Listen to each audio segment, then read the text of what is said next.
Okay, no problem, don't worry.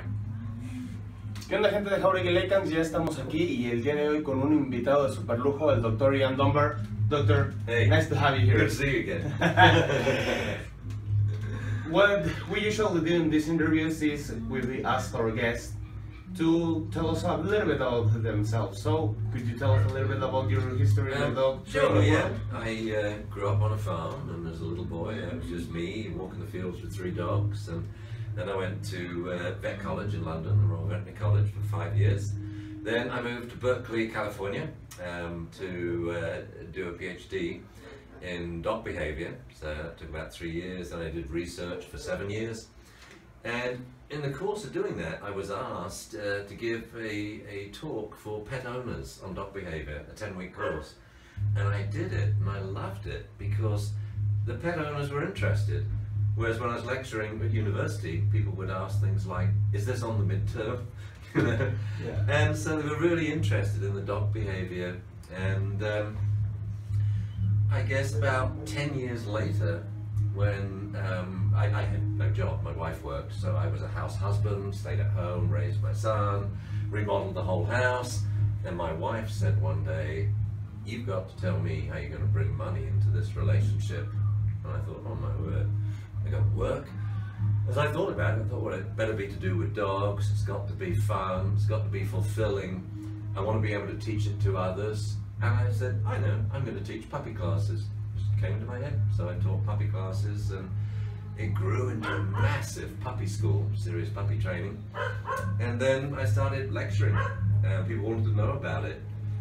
You know, how I was training puppies so young, and how we were doing it off leash, and why we weren't waiting until they were a year old, jerking them, you know, all that stuff. And so people came from all over the world to look at it. And so I started doing seminars then, not just about puppy training, but adult dog training, a lot about aggression, because that's what my research was on when I did my PhD. Behavior problems, and I just love it. I mean, I don't even call it a job, but I find it so much fun, and this trip especially in Mexico, that I'm now retired from traveling and lecturing, but I love it so much, so I thought I'll do one a year. So this is the only one I'm doing this year, and I'm doing it here because I've really enjoyed coming down and doing things for Gina and Marisa, you know, previously. I love this hotel. It's the 4th time I've stayed here. It's pretty cool. I mean, you know, was it 15 peso for beer? I mean, Yeah. You know, I come back with an armful of beer and it hasn't even cost me $1. Yeah, and especially now that the dollar has gone through the roof. So that's what I do, and yeah.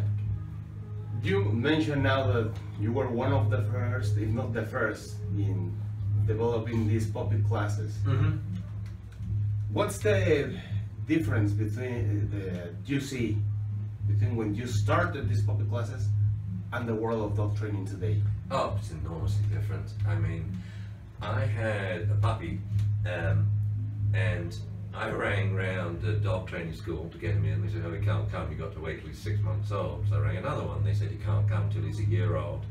I ended up ringing 50 schools in California.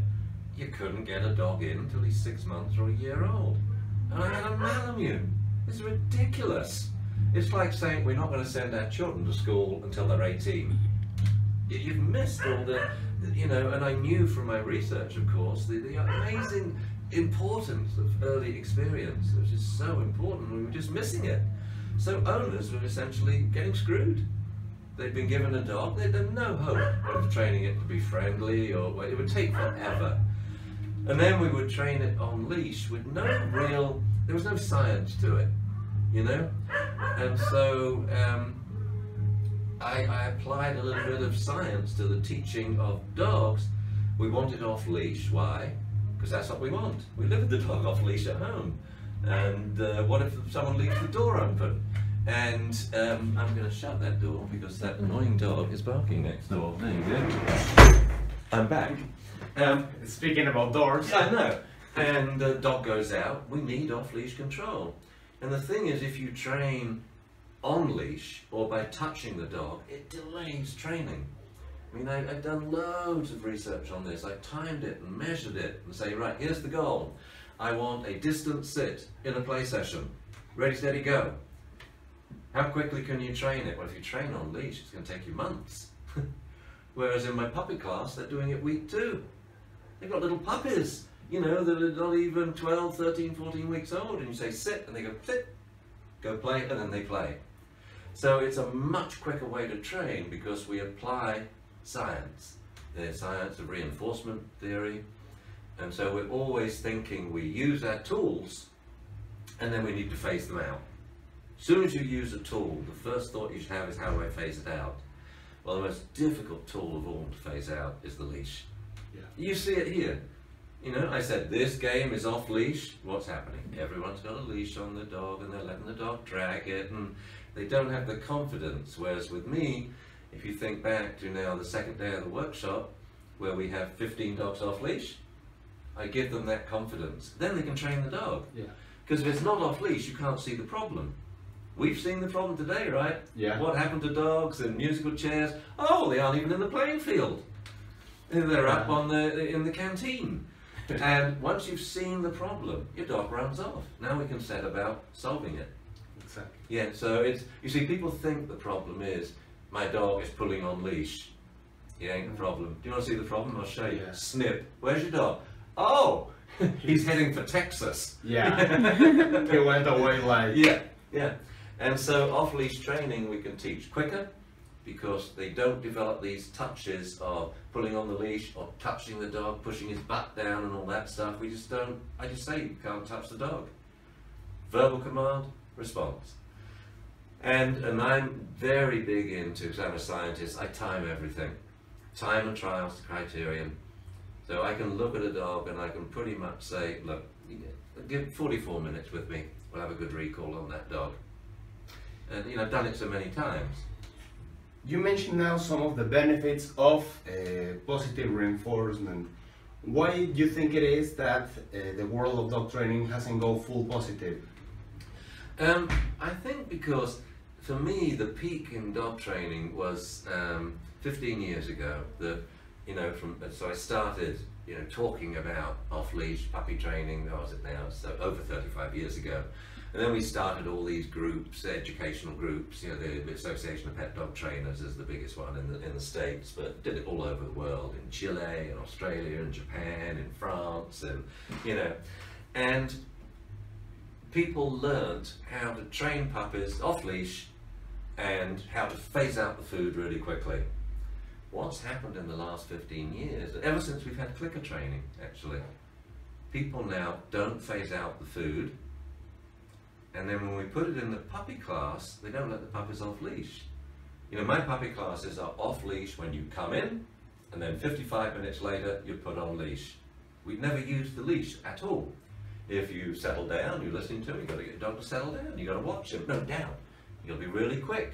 You know, grab his collar again, get him down.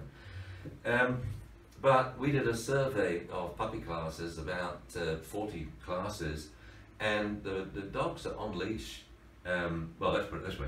The dogs are on leash and the owner is sitting in a chair for 50 to 75% of the time. Well, what a waste of time. They should be off leash and playing while they're training. So I would say the standard of positive training has gone down in the last 15 years. We're not doing the skill stuff. We're not teaching the dogs to heel and sit. It's gone from a lot of classes. We're no longer doing it off leash with puppies. Well, they can't socialise with people, they can't socialise with dogs, and they can't learn off-leash control. And they aren't phasing out the food, so the food has now become a bribe. So, however, at its prime 15 years ago, so that's why I'm teaching puppy classes now to film it and say, this is how we do it. We phase out the food in week 1 in puppy class. We use it, so I'll take a dog and say, you know, watch this. Hello puppy, my name's Ian, here's a treat. And come here, treat. Come here, sit, treat. Come here, sit, down, sit, stand, down, stand, treat. And then I go, whoa, come here and sit. No food in my hand. I feed the dog from the other hand. So I've got the food out of this hand. Now I'm going to put the food on the table. And the dog's looking at the food, so it's a distraction. And I back up, say, come here, no, come here, puppy. I don't care how long it takes. You're going to come and sit, and I'll say, good boy, give the food. Next step is, I'm going to move farther away, I'm giving you the food. I haven't got food on my person. But the dog has learned, sit, the hand signal, down. That's very easy for them to learn. 1, 2, 3, 4. Number 1, request, sit. Number 2, lure, food like this, palm up, nice signal. Number 3, response, the dog sits. Number 4, you praise. Well, it only takes about 5 repetitions for a border collie to learn that if you say sit, you're going to do that. So now they sit after you say sit, but before the hand signal. Now they're learning the verbal command. So I'm really filming myself now, showing how it's always off leash and how you use the food and then phase it out. And one of the easiest ways to phase it out is asking more for less. Let's just say, come here, sit, good boy treat. Next up, come here, sit, good dog. There's a good dog. Good dog treat. Well, that was the 3-second sit stay. See, the longer you hold on to the food, the longer the sit stay, and my brain is counting. Now we're up to 5 seconds, then 10, then 15. Or we'll do some position changes, like sit down, sit, stand down, stand. That's 6 position changes. I'll do 5 of them in a row for 1 treat. So now we're up to 30 behaviors. So I measure what I call the response reward ratio as you're training. How many responses did your dog do, and how many food treats did you give, and how much praise did you give? Because what we want is the dog to work and give you infinite number of responses for no external rewards. Other things we do, we use better rewards than food. Obviously tuck toys, my favorite, tennis balls, frisbees, and then games. Any game. Like you call your dog and start dancing. Well, you see them at the workshop. I'm having people doing the silliest of things. The dog's circling them and figure of 8s, and the dogs are watching them. Yeah. They aren't running off anymore. You know, so I would say reward training is not really doing its job at the moment. We're not phasing out food, therefore it's become a bribe, therefore people get frustrated because it doesn't work well, therefore they go to alternative means, back to the old leash jerk again. But when you go head on and say, right, and I always bet people money, so what do you want to train up? A bomb-proof 3-minute downstay in the middle of people throwing tennis balls, throwing frisbees, tossing food, other dogs loose. So that's the criterion, is a 3-minute off-leash downstay, 35 meters. Cool. How much do you want to bet? Because I'm going to win. Because the way I'm different from other trainers, I time how long it takes me to get to what I call the criterion. Time and trials to criterion. How long in terms of minutes of training, and how many repetitions of the task until I got this. Because I am very lazy, and so I don't moan at owners and say, oh, you're lazy, because I get them totally. You're lazy and you want this done quickly, right, with no effort on your part. And add into that, you're also pretty inconsistent. I don't mean you, I mean everyone's got a dog, and you got crummy timing. Good. Am I the man for you? Because I have the quickest, easiest training methods they are. Quickest, proven, because I measure them. Easy, because they're easy. Easy. I mean, my favorite training technique is this. I do nothing until the dog does something I like. And then I say, good boy. Why? He looked at me. That's all I do. You know what you end up with in about 3, 4, 5 minutes is a dog in a sit stay looking at you. I haven't asked them to do anything, you know, and so that's an easy technique for people. All they've got to learn is look at your dog. Is he being good? Praise him. So, yeah, I really think we need to revamp dog training again. And it is why I'm filming a lot of stuff, a lot of video of the actual dogs working. Put it online so owners know what it's like. So they now demand it in class. They go to a class and say, I want an off-leash class, please. And I want the food phased out within 3 weeks. Good. Yeah.